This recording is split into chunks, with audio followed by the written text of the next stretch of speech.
Yun, dito pala ma'am, no? Napakadami yung unit, no? Yes sir, napakadami po. May second hand and brand new din po tayo dyan. Malawak na ano dito. Pagdating sa service sir, nagkikater naman tayo ng iba't ibang brand, no? Napakalawak ng service natin and napakadaming space. Oo, daming space, no? Sports car, mga luxury brand ng unit. Ayan, nagsiservice din po kami. Hybrid, full electric, gas. Dito, no? Opo. So ito, pagawaan nyo ma'am to? Yes, pagawaan po. Oh, luxury cars lang dito, mga kachilaks, oh. So, pwede kayo pumasyal dito, kahit na, maganda dito ma'am, kahit na habang nagpapagawa sila, tumingin sila sa showroom, no? Opo. Kasi dito yung pagawaan, dito yung showroom. Opo. Iba't ibang brand po ang kinikater namin sa service. Oo. Opo. So, yun. Kaya kung panantay nyo, pasyal na kayo dito, oh, sa Car Kits. Located kami sir sa Car Kits Parañaque po, no? San Dionisio, Barangay San Dionisio. Kaya pala ma'am, nakita ko doon sa FB page nyo, ano no, Car Kits sa parang office. Yes, Yung sir. pala yung Car Kits, hindi lang pala siya showroom. Opo. Kundi pagawaan din. Yes, sir. And madami tayong mga mekaniko dito. Nasa 30 plus na person po. Wow, grabe, dami, no? Ganun po kadami. Kaya pala- And hindi kayo mag-worried, hindi kayo maghihintay na matagal kasi marami nga po sila. Maraming gagawa, no? Maraming gagawa. Ayan. So hello mga ka-chillax, welcome to my YouTube channel. So kung bago pa kayo sa aking YouTube channel, don't forget to like, comment, and subscribe. So ito, nagbabalik na naman tayo sa Car Kits for another electric vehicle. So tara, wag na tayo patupik-tupik pa, let's go! So yun, saktong-sakto, nandito si Sir. Hi! Sir, pakilala. Ay, magandang araw sa ating mga ka-chillax. Ngayon nandito tayo sa loob ng showroom na kung saan, ayun, ito yung pinakabago na JC Aion Y Plus Premium. Yun yung mga ka-partners yung pag-uusapan ngayong hapon na kung saan, if you're looking for a car na full electric vehicle car, this one, I highly recommend the JC Aion Y Plus. So yan yung pag-uusapan natin ngayong hapon ito. And of course, samahan nyo kami para magkakaroon kayo ng idea what is all about JC Aion Y Plus. As you can see, nandito tayo ngayon sa harap. Yung front profile natin, we have this engine wheel design. Yan, so meron tayong angel wings design na LED. So it's very futuristic, even though we have also here ang ating badge na JAC, yung brand po natin mga ka-chillax. And of course, sa ating side profile, okay, so nandito yung charging port natin, ng unit natin. So we have here ang ating fast charger and slow charger. Now, ang pag-uusapan natin ngayon mga ka-partners na or mga ka-chillax is that yung fast charger natin from 0 to 80%, 30 minutes lamang po yan. And of course, yes, and then yung slow charger natin is aabot siya ng 7 to 8 hours. So, ayun ang kagandahan kasi kung magko-coffee ka sa Starbucks tapos makikicharge ka doon sa kabilang electric station is 30 minutes lamang. Wow. Yun ang kagandahan. Okay? So, dual port na po yan, yung mismong charging natin. Port. So, dalawa.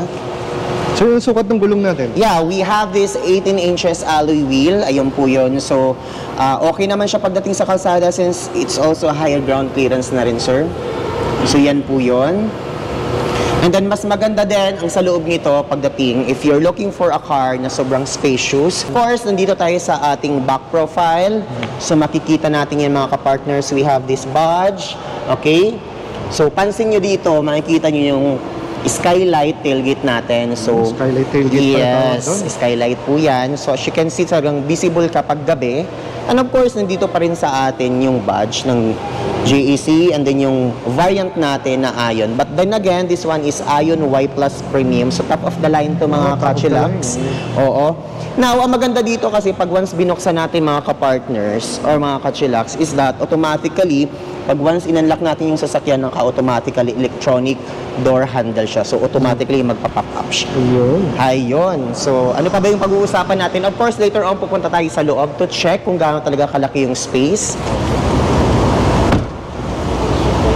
Dito yung control natin ng mga windows and then meron tayong ditong ambient light. Ayan, so meron yan.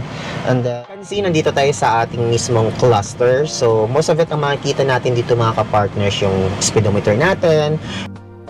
So, voice over lang tayo dito. As usual, sa cluster cage, makikita natin speedometer, odometer, yung kanyang voltmeter, at saka yung mga iba-ibang icons na kailangan. Then, dito sa steering wheel, the usual, mga controls naman para dun sa ating LCD screen. center console or control natin. So, nandito tayo ngayon sa ating monitor na kung saan SIM-WED, kung ano yung nakikita natin dito, makikita mo rin dito sa cluster yung mga controls. So, we have 49% ng battery. So, ang kaya nating takbuhin is 242 kilometers. So, ganun siya kaganda. And then, aside from this, we have this Eco Normal. Ayan. Sports and iPedal. So, yun yung mga driving mode natin na pwede nating piliin kung anong gusto natin gamitin. Okay. Aside from this, we have also in dito yung mga controls natin. So, parking image, yung tinatawag natin 360 around view monitor. Yes. So, ang maganda lang dito ng mga ka-chillax is that pag once inactivate natin to, automatic yung left and right natin ng mga camera, automatically makikita mo kaagad dito. Unlike compare with other brand, pag once kiniklik mo to, kung saan mo lang gusto. But then again, pag pinindot mo to, automatically magpa-pop up yung dalawang camera. Yeah. Tapos yung sa likod naman, automatically yan, makikita natin. Now, the good thing is that with this kind of specification is hindi ka mahihirapan, especially kung mag-maneuver ka na medyo masikip yung parking space mo. So, it's very convenient. Okay, ito yung likod natin. So, sobrang naka-high define yung camera natin, even though yung front natin. Ayun. Yes, exactly. So, we have also the 3D. Ayan. So, ito yung kagandahan kay JAC Ion Y+. Sige. Ano mga safety features dito? Safety features, ang kagandahan kasi dito, balik tayo dito. Now, pag once naka-iPedal tayo mga ka-partners or ka-mga chillax, is that automatically, pag once naka-iPedal tayo, is mag-activate din yung adaptive cruise control. So, yung components na yon, even though yung traction control, anti-coalition, traffic jam assist, automatically mag-activate yon. And then, the good thing is that ang pinaka-unique dito kay JAC Ion Y+, meron tayong tinatawag na autonomous driving. So, ano ba yung mga ka-partners or ka-chillax? Ito yung kagandahan sa kanya. Pag once you set the meter doon sa unang sasakyan, automatically susundan niya yon. So, I'm not highly recommend na bibitawan yung mismong drive wheel, but then again, pwede mo siyang gagawin. Yun ang kagandahan kay JAC Ion Y+. So again, meron tayong tinatawag na autonomous driving. So pag once ginamit natin yung iPedal, so automatically lahat ng components ng adaptive cruise control, automatically nag-activate siya. Ayun. Okay, aside from that, meron pa rin siyang tinatawag na recharge. Ibig sabihin ng mga ka-partners or mga chillax, pag once itong mga to naka-eco tayo, naka-normal, naka-sport, automatically nagkakaroon ng recharge yung battery natin up to 30%. Iba naman kasi yung isa pa na pina-plug talaga natin yung battery natin. So, ibig sabihin na magkakaroon pa rin tayo ng battery retention to extend your travel. Ayun, yan ang kagandahan sa kanya. So, what else? So ito sir, ano no, full electric. This one is a full electric vehicle car. It's 490 kilometers in one single full charge. So yun ang kagandahan sa kanya. So, like for example, pa Manila to Baguio, so balikan na tayo nun sir. But then again, it's really depends upon dun sa road terrain. So again, sa 490 for the price of 1,698,000, it's very worth it. So, pagdating sa space, pagdating sa advantages ng unit na to, talagang worth it siya. So, equip siya in terms of advanced technology. So, kita mo naman. So, ang maganda dito, sir, no, mag-test drive sila para at least ma-feel din nila yung power and comfort kasi iba yung feeling pag once na-try talaga. So, ayan. Dito sir, pasyalan naman natin nung nasa gitna. Yeah, ang maganda pa dito kay JAC Ion Y+ variant kasi sir is meron tayong yung storage box. Okay, so meron siyang cooler. Ayan, so kung if ever na meron kang ilalagay ng mga drinks, so pwede pa dyan. Okay, so consider also as center armrest na rin. So para mas convenient yung driver natin. And then the good thing is that we have also this kind of mga cabinet. So sobrang linis. And then the good thing is that meron tayong wireless charging pad. So, okay, kung meron kayong mga iPhone, pwede nyo ipasok nyo ng diretsyo. So, charge na tayo. And then, the good thing is we have 2 cup holders. Ayan po yun. And then, yung phone holder natin mismo. Okay? Ayan po yun. Ano pa ba? Aircon, in terms of aircon, ang kagandahan kasi dito is sobrang lakas talaga ng aircon. Okay? Lower, no? Parang yung speed nito, kasi 7 yata. So, kung naghahanap kayo ng sasakyan na mas convenient kayo sa travel, ayan, check this out, the JAC Ion Y+. And then later on, sir, ipapakita din natin, sir, kung bakit siya tinatawag na Y+ Premium talaga. Because aside doon sa mga naka-power seat adjustment na, is ipapakita din natin sa likod kung gaano talaga kalaki yung space. Okay, yun ang kagandahan. Kasi most of it, for the Filipino, kasi naghahanap tayo ng sasakyan na alam mong komportable ka from lifetime. So, yan naman yung papasyalan natin mamaya sa likod. Okay? Ano pa ba? And then aside from this, meron tayong panoramic sunroof. So yun. So for the price of 1,698,000, meron tayong panoramic sunroof na, you know, pag nag-travel with your family, na ma-feel mo yung outdoor activities like pupunta ka ng Batangas to feel the fresh air. So pwede mo siyang gawin, di ba? So maganda talaga yung JEC Ion Y Plus. Okay, ano pa ba?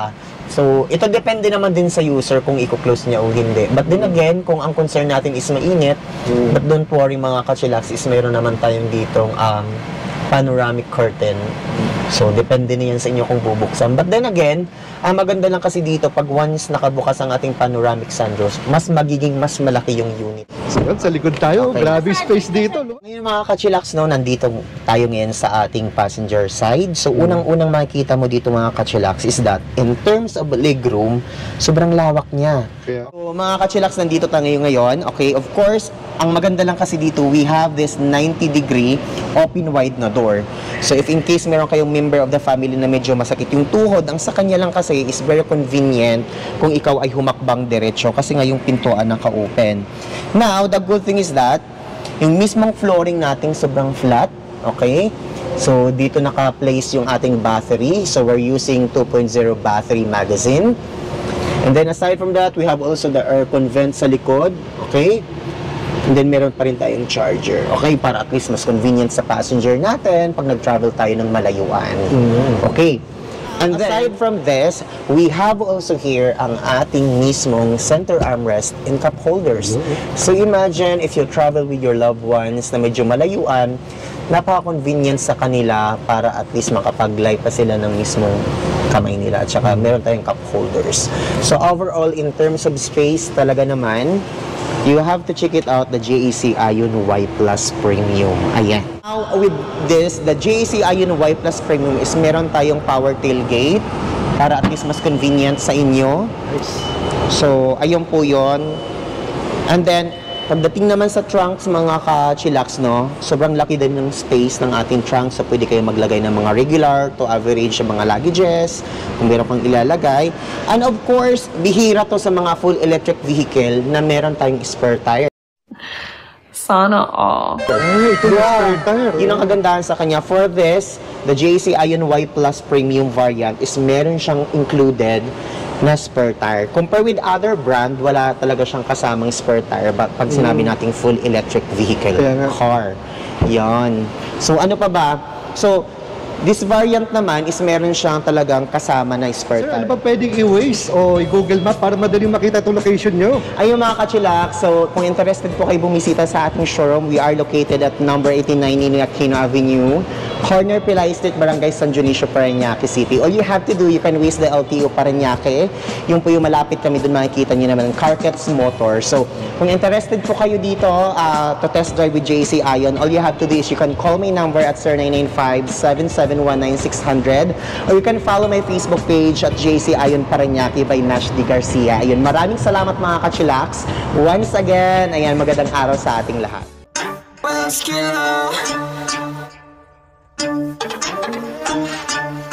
Chillax, chillax.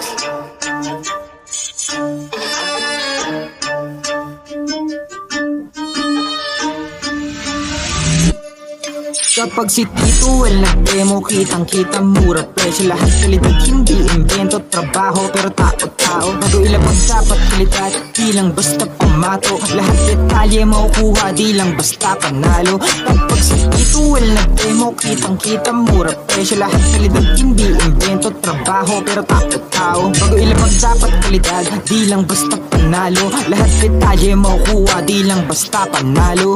Iniikot kahit malayo, basta matibay pandayo. Kung maghahanap ng mura, dapat iyong malabo. Kaya tumagal kahit na mura, kaya dapat pandayo. Di masasayang oras, pagod kahit abuti ng malayo. Kapag si Tito Well nag-demo, kitang-kita mura presyo. Lahat kalidad, hindi invento, trabaho pero tao-tao. Bago ilapag dapat kalidad, di lang basta pamato. Lahat detalye makukuha, hindi lang basta panalo. Kapag si Tito Well nag-demo, kitang-kita mura presyo. Lahat kalidad, hindi invento, trabaho pero tao-tao. Bago ilapag dapat kalidad, di lang basta pamato. Lahat detalye makukuha.